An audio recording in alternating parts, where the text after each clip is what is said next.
Olá, bem-vindo ao segundo episódio do podcast Pode Falar Português com Todos.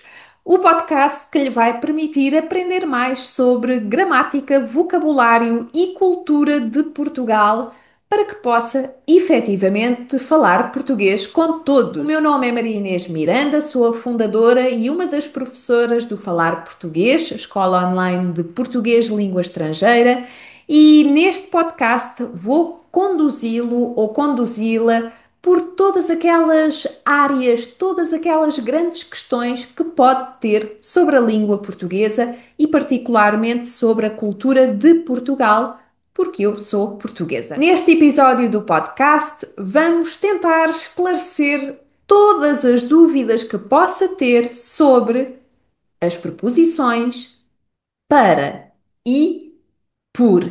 Vamos lá então conhecer as diferenças entre para e por. Já sabemos que as preposições do português são uma dor de cabeça para os estudantes de português língua estrangeira.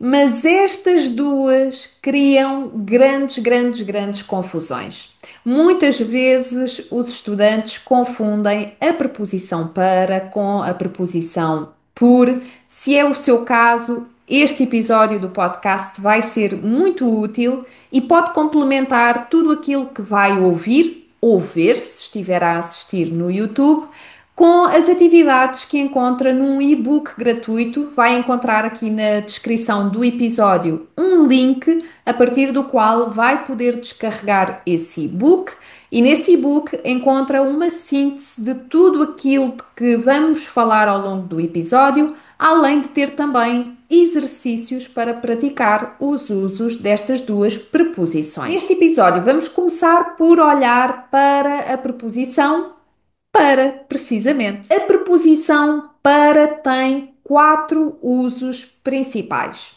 Esta preposição pode ser usada para expressar uma ideia de tempo, pode ser também usada para expressar uma ideia de movimento, pode ser usada para expressar uma ideia de finalidade e, finalmente, pode também introduzir uma opinião.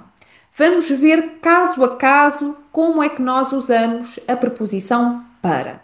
E vamos já começar pela ideia de tempo. Ora, quando falamos de tempo e falamos da preposição para, podemos já falar do caso das horas. Por exemplo, quando eu digo são 25 para as duas. São 25 para as duas. Aí eu estou a usar a preposição para, que me indica quantos minutos faltam para a hora seguinte. E como já deve saber, nós usamos essa preposição a partir da meia hora até à hora certa. Mas, dentro desta ideia de tempo, a preposição para permite-nos também expressar uma ideia de data limite. Quando eu digo o trabalho é para sexta-feira, é para sexta-feira. Sexta-feira é a data limite para entregar esse trabalho. Então, é essa informação que a preposição para me está a dar. Quanto à ideia de movimento, de uma forma geral, nós encontramos a preposição para associada à ideia de direção do movimento. Indica-nos qual é a direção que uma determinada pessoa, por exemplo, está a seguir. Em frases como o João vai para casa.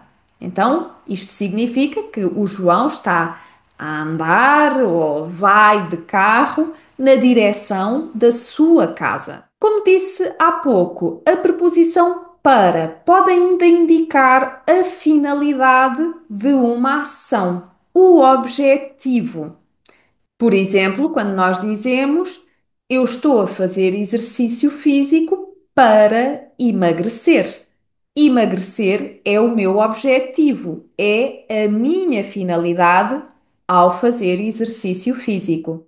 Finalmente, podemos usar também a preposição para quando queremos introduzir a nossa opinião. Por exemplo, quando nós dizemos algo como: Para mim, este é o melhor bolo que já comi. E para ti? Isto é equivalente a: Na minha opinião, este é o melhor bolo que já comi. E na tua opinião? Já passámos pelos quatro usos principais da preposição para e agora vamos ver quais são os usos da preposição por. A preposição por também nos permite expressar ideias de tempo e movimento, mas já vamos ver que são ideias diferentes daquelas que a preposição para expressa. A preposição por permite-nos ainda indicar uma causa ou um motivo.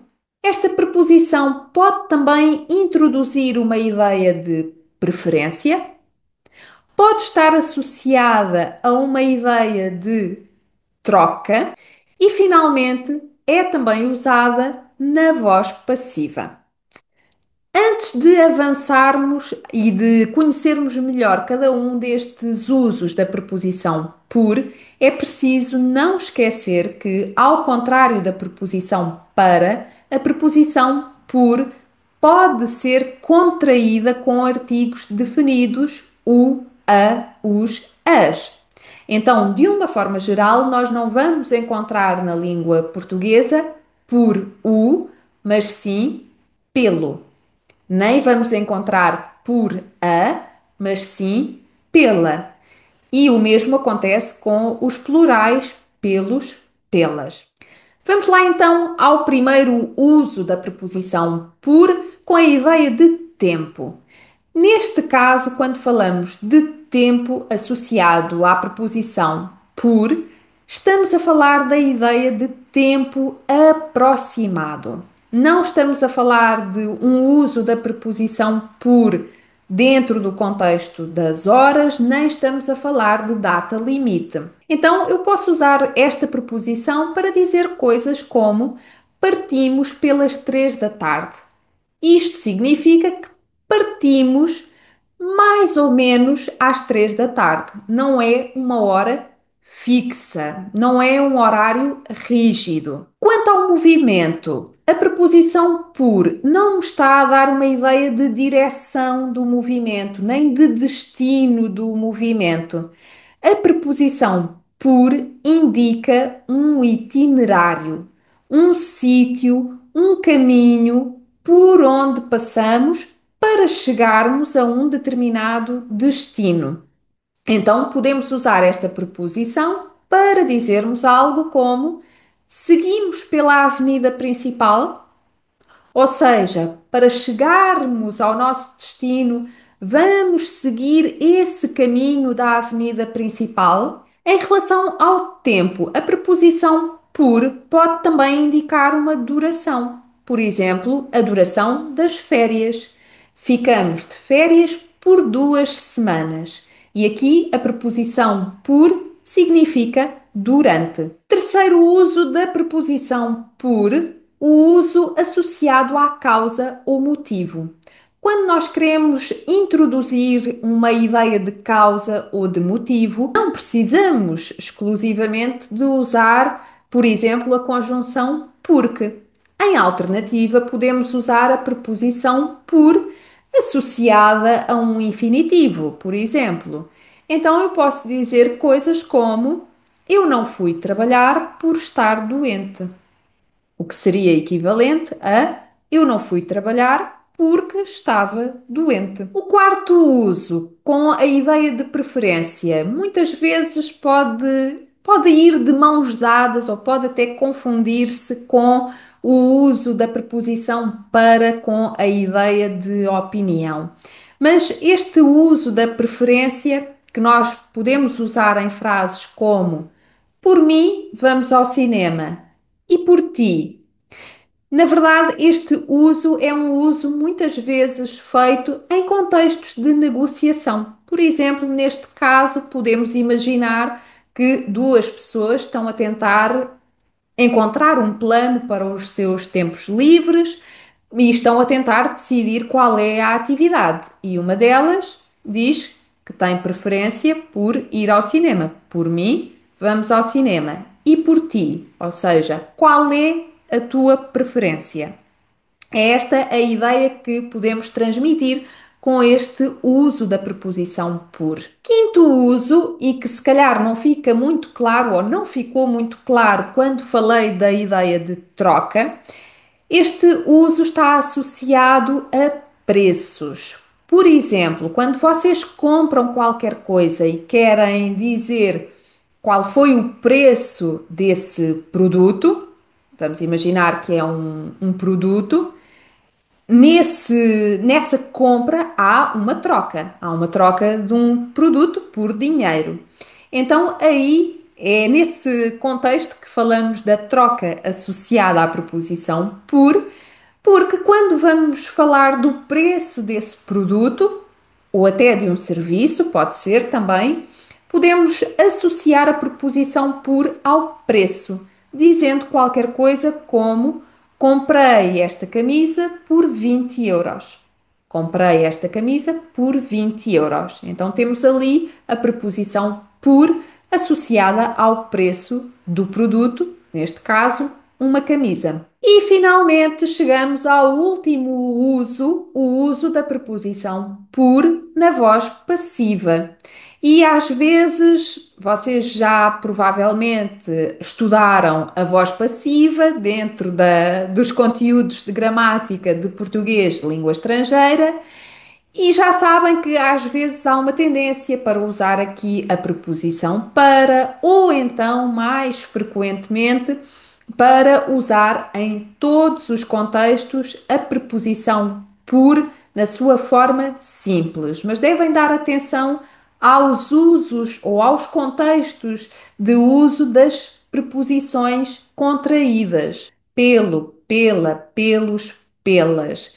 Então, nós vamos usar a preposição por na voz passiva para introduzir o agente da passiva, ou seja, a pessoa que fez a ação.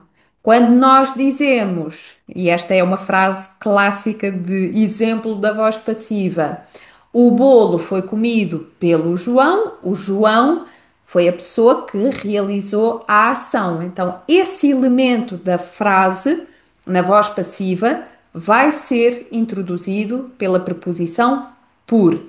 Neste caso, porque é que vai ser pelo e não por, na forma simples?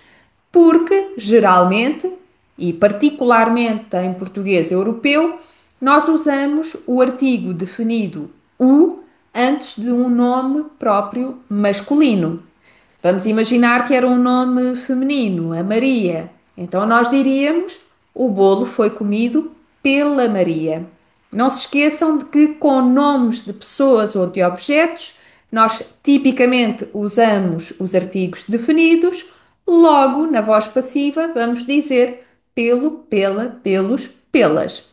Outro exemplo diferente seria com o uso de pronomes pessoais. Na frase, o bolo foi comido por mim é um pronome pessoal, aí não há contração da preposição. Usamos a preposição simples por. E estes são os usos principais das preposições para e por. Não se esqueça de que há ainda outros casos, que são os casos em que a preposição para ou a preposição por vem associada a um verbo, como regência verbal. Esses casos são muito mais vastos, mas se tiver curiosidade para conhecer alguns desses verbos em que a preposição para ou a preposição por são parte da regência verbal, deixe também o seu pedido nos comentários e se gosta deste tipo de conteúdo aqui para o nosso podcast, deixe o seu amor, deixe o seu gosto. Se estiver no YouTube, subscreva o canal e ative as notificações para saber sempre quando é que há um episódio novo. Despeço-me de mais um episódio do podcast Pode Falar Português com Todos e digo-lhe até breve!